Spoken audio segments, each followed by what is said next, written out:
The Texans lost to the Rams 21-20 in what was a preseason game, man. Like, again, winning or losing doesn't matter in the preseason, but week 3 of the preseason is usually a little bit more exciting than the other preseason games, but this game was an exception.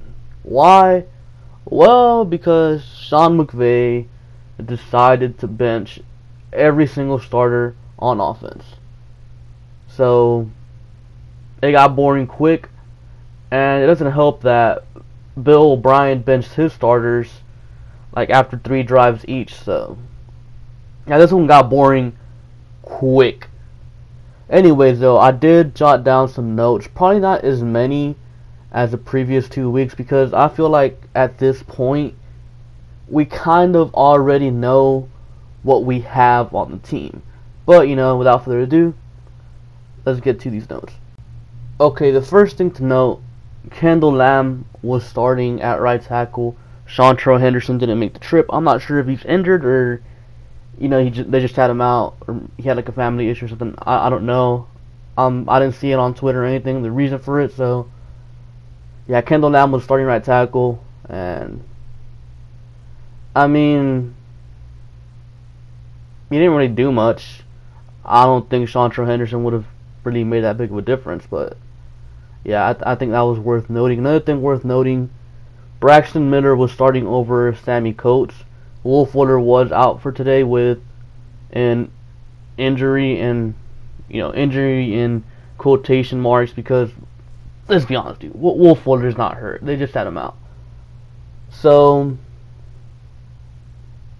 Braxton Miller started over Coates.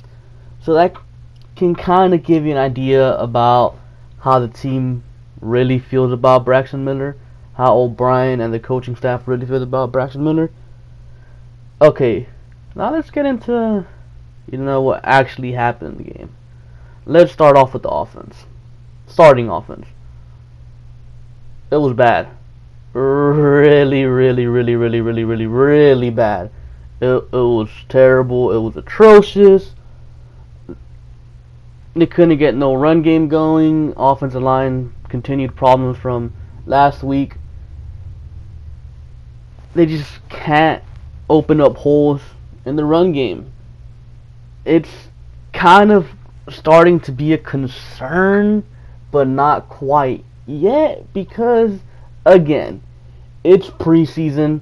Nobody schemes, including the Texans. So it's pretty much, okay, beat the guy in front of you, and let's play the game. Like, it's all it really is. There is no scheming.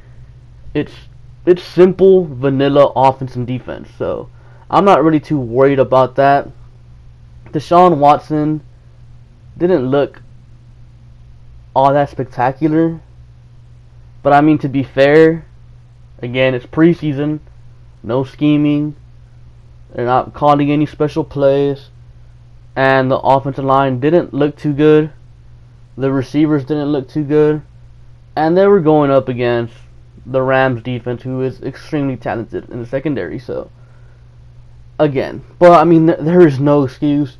That terrible interception Deshaun Watson threw, it was terrible. It was a bad play. First of all, Julian Davenport gets beat like pretty much immediately, and then Deshaun Watson kind of rolls out to the right to avoid that guy, and then comes Ndamukong Suh pretty much running right towards Deshaun Watson. Deshaun Watson just throws up a prayer, overthrows Bruce Ellington, and it gets picked off.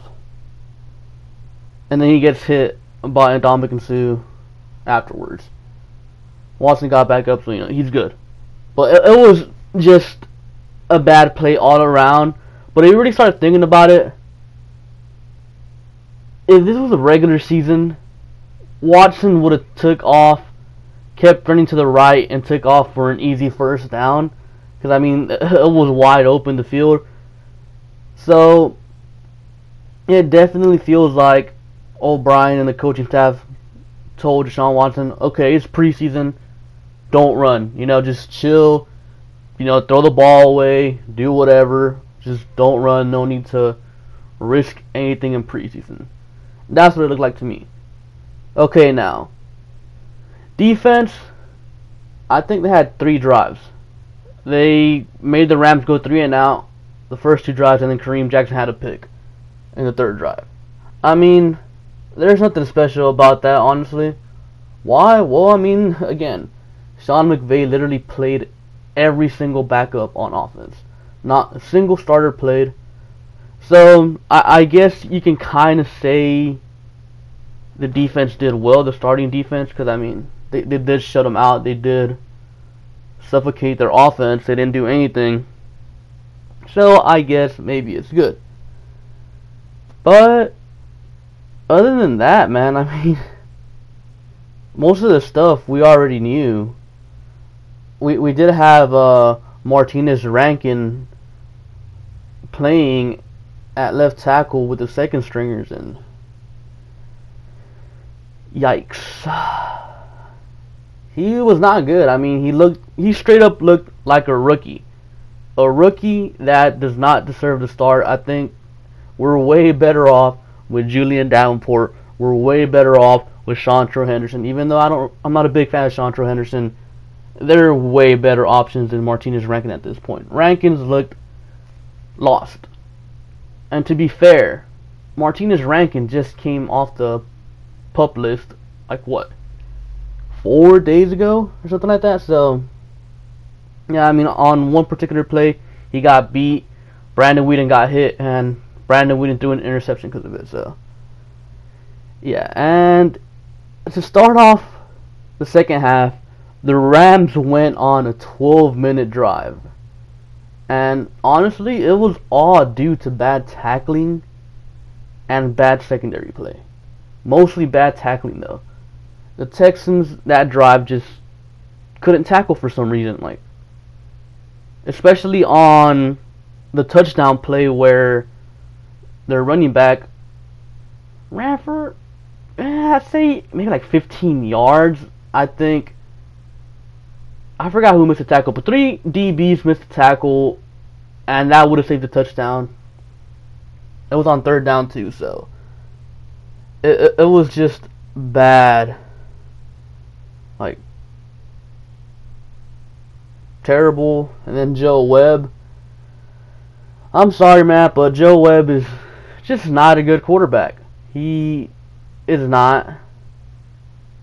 I understand how people like him because of his mobility, but yes, the guy can make big plays every now and then, but I feel like more often than not, when you're watching Joe Webb play, you're like, what is he doing? Or, that was an ugly pass. What, like, you know, but the thing is, Joe Webb's going to make the team, because Joe Webb, he's a special teams player. He's a pretty good special teams player, I'm not going to lie.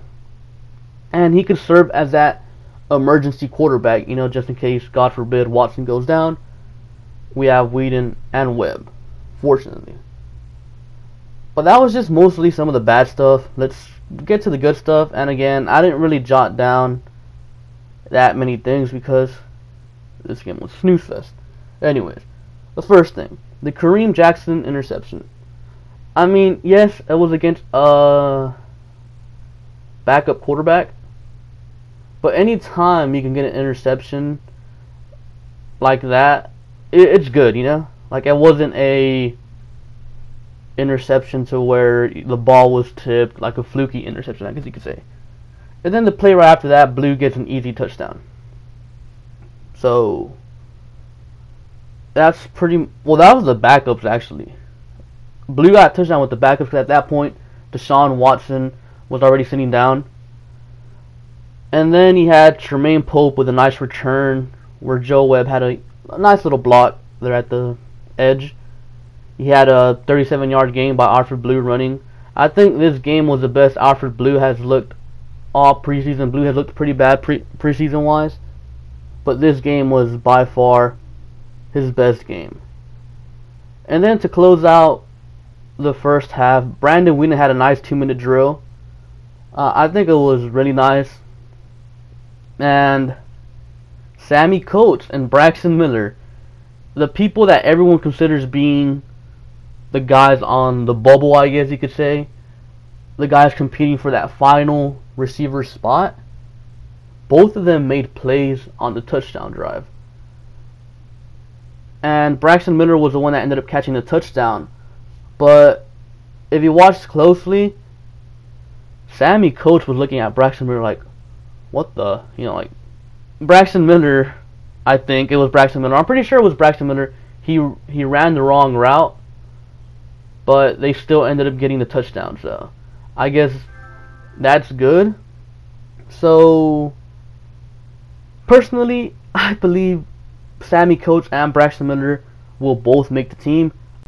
I think we'll carry 6 wide receivers. I really do. And another thing, Trevor Daniel, man. I think Trevor Daniel, the punter, is better than Shane Lechler. Trevor Daniel just simply has a stronger leg that Shane Lechler no longer has due to age. And in one particular punt, Trevor Daniel showed the ability to down punch inside the 5. So, I don't know, man. Shane Lechler could be on the way out, but I know the Texans really like Shane Lechler, so I'm not entirely sure if they will part ways with Lechler. And if they do keep Lechler, I'm pretty sure Trevor Daniels is going on IR. I'm pretty sure the Texans are going to keep him. Next season, Lechler retires, and they bring in Trevor Daniel to be the punter of the future. I can totally see that happening. Another thing to note, Joel Heath. Joel Heath, if you guys remember his rookie year, he was pretty good. And a lot of people, including myself, were predicting him to be, that next big thing. The guy that was going to take over the spot opposite Watt. But last year it didn't happen, and instead Christian Covington became that guy. Joel Heath has been having some injury issues, like not huge injury issues, but he's been hurt for like this past year and a half, I guess you could say. And he finally looks healthy. He finally looks like the guy he was during his rookie year. And then we have Joe Webb. In comes Joe Webb. Joe Webb throws a 43-yard pass to Vincent Smith. Kind of went like all the way down to like inside the 5. And then a bunch of stuff happened. So the Texans ended up with a 4th down play. But like there wasn't just like straight up 4th down from there. There was flags in between. So they kind of ran like 7 plays in the red zone. And Joe Webb ended up throwing a touchdown on 4th down. And then on a 2-point conversion, Joe Webb just starts running back and gets sacked. I think if Joe Webb steps up into the pocket, he can easily deliver a touchdown pass to, I think it was Tyler Ervin, the running back that was in there. And speaking of running backs, Lavon Coleman, he had a pretty good stretch of plays there. Maybe for about like 5 plays, he was consistently gaining yards. He was doing pretty good. I think he's earned himself like a second chance, I guess. So I'm pretty sure the coaching staff is going to keep a close eye on him in the Cowboys game here coming up this upcoming week. And I think it's definitely a guy you should look out for, because I think so far in preseason, he's the second best running back so far, next to Alfred Blue. Alfred Blue, I think, has looked the best. And this is all pretty much coming from this game. Alfred Blue, his performance today was the best we've seen on preseason so far, and Coleman's was probably the second best we've seen. So definitely keep an eye out for him. He might beat out Tremaine Pope. I don't know. So definitely keep an eye out for that. And Nick Rose. Early in the game, Nick Rose missed a pretty close, I want to say it was like 34, 35-yard field goal. So had he made that, we would have won. But he did have a shot at redemption with a 57-yard field goal. And honestly, Nick Rose, with that field goal kick, he did better than I thought he would do. I thought he was going to miss it, like straight up wide left. But he barely missed it to the right. So Nick Rose, I mean, he is what he is. He's just a camp body. No one expected him to make the team. No one expected him to beat out Fairbairn. He is what he is. Anyways, that's all I have for you guys today. If I missed anything, be sure to comment down below. And yeah, be sure to like and subscribe. Thank you for watching, and I'll catch you guys later. Peace.